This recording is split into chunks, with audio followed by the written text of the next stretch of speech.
Regla número 1. Enderezate y mantén los hombros hacia atrás. Las langostas y el territorio.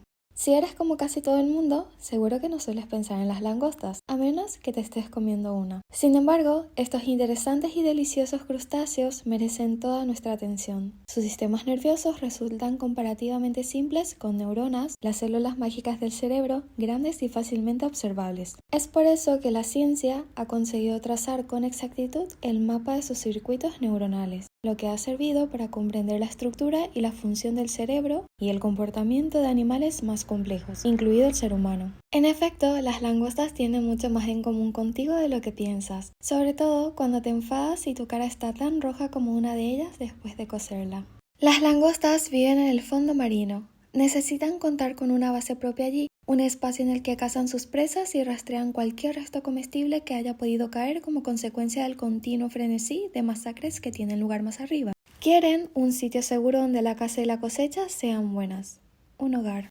Esto puede suponer un problema, ya que hay muchas langostas. ¿Qué pasa si dos de ellas ocupan al mismo tiempo el mismo territorio en lo más profundo del océano y las dos quieren vivir allí? ¿Qué pasa si hay cientos de langostas que quieren establecerse y criar una familia precisamente en la misma parcela abarrotada de arena y desechos? Otras criaturas tienen el mismo problema. Por ejemplo, cuando los pájaros cantores migran hacia el norte en primavera, se enfrascan en feroces luchas territoriales. Sus cantos, que tan pacíficos y hermosos resultan al oído humano, son en realidad señales de alarma y gritos de dominación. Un pajarito con grandes aptitudes musicales no es sino un pequeño guerrero que proclama su soberanía. Es el caso del chochín común, un diminuto y enérgico pájaro cantor insectívoro común en Norteamérica. Cuando llega a un lugar, busca un sitio protegido para construir un nido a resguardo del viento y la lluvia.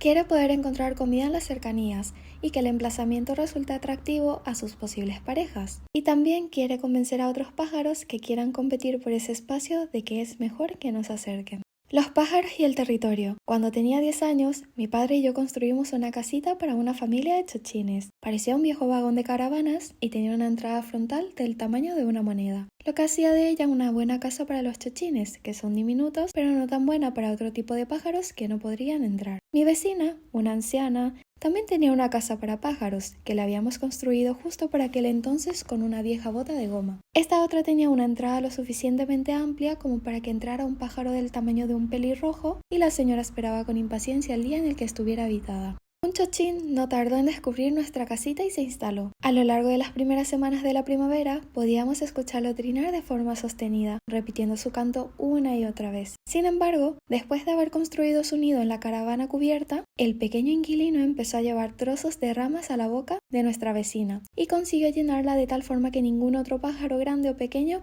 podía entrar. A nuestra vecina no le hizo mucha gracia este ataque preventivo, pero tampoco se le podía hacer gran cosa. Si quitamos todo, limpiamos la bota y volvemos a colocarla en el árbol, decía mi padre, seguro que vuelve a llenarla de palitos. Los chochines son pequeños y muy monos, pero no tienen compasión. El invierno anterior me había roto la pierna esquiando, mi primera caída cuesta abajo, y me habían pagado cierta cantidad de un seguro escolar creado para premiar a los niños más torpes y desgraciados. Con este dinero me compré una grabadora de cassettes, que para la época era un prodigio en la tecnología punta. Mi padre me sugirió que saliera al jardín, grabara el canto del chochín y luego lo reprodujera para ver qué pasaba. Así que salí bajo el brillante sol de primavera y grabé unos cuantos minutos al chochín mientras escenificaba musicalmente su furiosa reivindicación territorial. Después le hice escuchar su propio canto.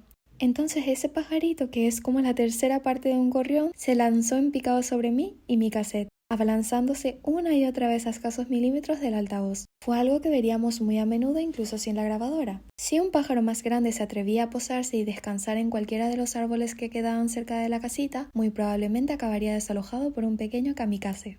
Ahora bien, las langostas y los chochines son muy diferentes. Las langostas no vuelan, ni cantan, ni se posan en los árboles. Los chochines tienen plumas, no caparazones rígidos. Los chochines no pueden respirar bajo el agua y no se suelen servir con un poco de mantequilla. Sin embargo, también comparten aspectos importantes. Por ejemplo, ambos están obsesionados con el estatus y la posición, como otras muchas criaturas. El zoólogo y psicólogo comparativo noruego, Thorleif, aquí digo el nombre de pila de esta persona y dejo en la caption o en el subtítulo el nombre, cómo se escribe. Thorleif observó en 1921 que hasta los más comunes pollos del corral establecen un orden a la hora de picotear la comida. Determinar quién es quién en el mundo del pollo tiene importantes implicaciones para la supervivencia de cada uno de ellos, sobre todo en tiempos de carestía. Los pájaros que gozan de la prioridad para acceder a cualquier comida que se eche son las estrellas del corral. Después vienen los segundones, los secuaces parásitos y los imitadores. Por último les toca a los pollos de tercera fila, y así hasta que llega el turno de los pobres zarrapastrosos medio desplumados y picoteados por otros, que ocupan el estrato más bajo, los intocables de la jerarquía aviar. Los pollos, como en las afueras de las grandes ciudades, viven de forma comunal. No así los pájaros cantores, como los chochines, que sin embargo sí que reproducen una jerarquía de dominación, en su caso más extendida sobre el territorio. Los pájaros más astutos, fuertes, sanos y afortunados ocupan el mejor terreno y lo defienden. Por eso son los que tienen mayores probabilidades de atraer a las mejores parejas y de engendrar crías que sobrevivan y prosperen. La protección contra el viento, la lluvia y los depredadores, así como el fácil acceso a la comida, dan lugar a una existencia menos estresante. El territorio cuenta, y hay poca diferencia entre los derechos territoriales y el estatus social. Es a menudo una cuestión de vida o muerte. Si una enfermedad aviar se propaga por una comunidad de pájaros cantores bien estratificada, serán los especímenes menos dominantes y más sometidos a presión. Esto es, aquellos que ocupan los peldaños inferiores del mundo de las aves, los que tengan más probabilidades de caer enfermos y morir. Es lo mismo que sucede en las comunidades humanas, cuando los virus como la gripe aviar se expanden por el planeta. Los pobres y vulnerables siempre son los primeros en morir, y en mayores cantidades. Son también mucho más propensos a contraer enfermedades no contagiosas como el cáncer, la diabetes o las cardiopatías. Cuando la aristocracia se resfría, como suele decirse, las clases trabajadoras mueren de neumonía. Como el territorio cuenta, y como los mejores sitios siempre son escasos, su búsqueda es una fuente de conflictos en el mundo animal. El conflicto, por su parte, produce otro problema, cómo ganar o perder sin que las partes en discordia suman un coste demasiado elevado. Esta cuestión resulta de particular importancia. Imagina que dos pájaros se lanzan a una riña a causa de una zona particularmente deseable para anidar. La interacción puede degenerar con gran facilidad en un combate físico abierto. En tales circunstancias, uno de los pájaros, por lo general el más grande, terminará ganando, pero incluso este puede acabar herido. Eso significa que un tercer pájaro totalmente ileso, un astuto observador, puede aparecer como un buen oportunista y vencer al ganador que ahora está lisiado. Un resultado así no es nada bueno para ninguno de los dos pájaros del principio. Conflicto y territorio. A lo largo de milenios, los animales que tienen que cohabitar con otros en los mismos territorios han ido aprendiendo numerosos ardides para conseguir dominar y al mismo tiempo exponerse lo mínimo posible a cualquier daño. Un lobo derrotado, por ejemplo, se tumba boca arriba exponiendo su garganta al vencedor, que no se dignará en seccionarla. Puede que este lobo ahora victorioso precise en el futuro a un compañero de caza, incluso uno tan patético como el enemigo que ahora yace a sus pies. Los dragones barbudos, unos lagartos particularmente sociables, mueven sus patas delanteras en círculos con delicadeza para indicarle al otro individuo su deseo de mantener una armonía social. Los delfines generan vibraciones sonoras especiales mientras cazan y en otros momentos de particular intensidad para evitar potenciales conflictos entre grupos dominantes y subordinados. Los comportamientos de esta naturaleza son por lo tanto endémicos en la comunidad de los seres vivos. Las langostas, con sus idas y venidas, rastreando el fondo submarino, no son ninguna excepción. Si cazas una docena y las transportas a una ubicación diferente, podrás observar los rituales y técnicas que llevan a cabo para formar su estatus.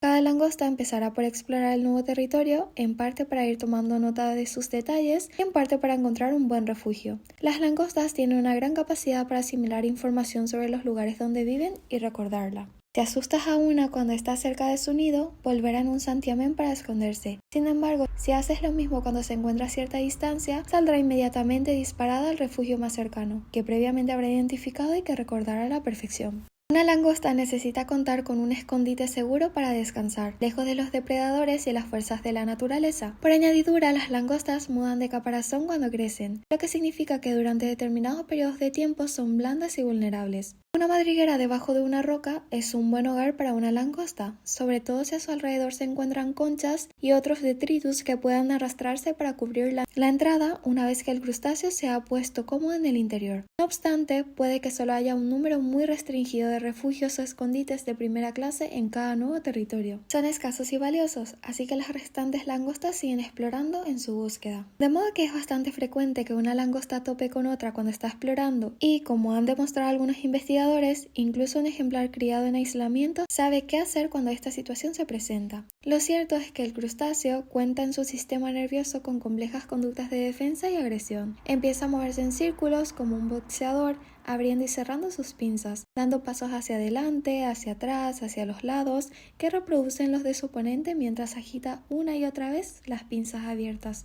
Al mismo tiempo utiliza unos propulsores especiales que tienen bajo los ojos para disparar a su rival chorros de líquido. Este contiene una mezcla de sustancias químicas que informan a la otra langosta de su tamaño, sexo, condición física y su disposición en ese momento. En ocasiones a una langosta le basta con ver el tamaño de la pinza para entender que su oponente le supera en talla y en ese caso se retirará sin pelear. La información química intercambiada mediante ese líquido puede conseguir el mismo efecto y convencer a un individuo en peor estado físico o menos agresivo de que desista. Este es el nivel 1 de resolución de conflictos. No obstante, si las dos langostas tienen tamaños y habilidades en principio semejantes, o si el intercambio de líquido no ha transmitido información suficientemente esclarecedora, pasarán al nivel 2. Entonces, sacudiendo frenéticamente las antenas y con las pinzas así dobladas hacia abajo, una de las dos avanza y otra retrocede. A continuación, la otra avanza y la primera retrocede. Después de unas cuantas rondas de esta dinámica, la langosta que se sienta más nerviosa puede llegar a la conclusión de que no tiene gran cosa que ganar si insiste. En ese caso retirará la cola instintivamente, huirá hacia atrás hasta desaparecer y seguirá buscando por otro lado. No obstante, si ninguna se inmuta, pasarán al nivel 3, que sí supone un verdadero combate. Las langostas, que a estas alturas están rabiosas, se lanzan agresivamente a la pelea con las pinzas extendidas. Cada una intenta volcar a la otra boca arriba. Cuando una la consigue, la otra entiende que su rival está en condiciones de causarle verdadero daño. Por lo general se rinde y se va, aunque no sin un enorme resentimiento que la hará chismorrear sin parar sobre la vencedora a sus espaldas. Si ninguna lo consigue, o si una no se rinde después de ser volteada, entonces pasan al nivel 2,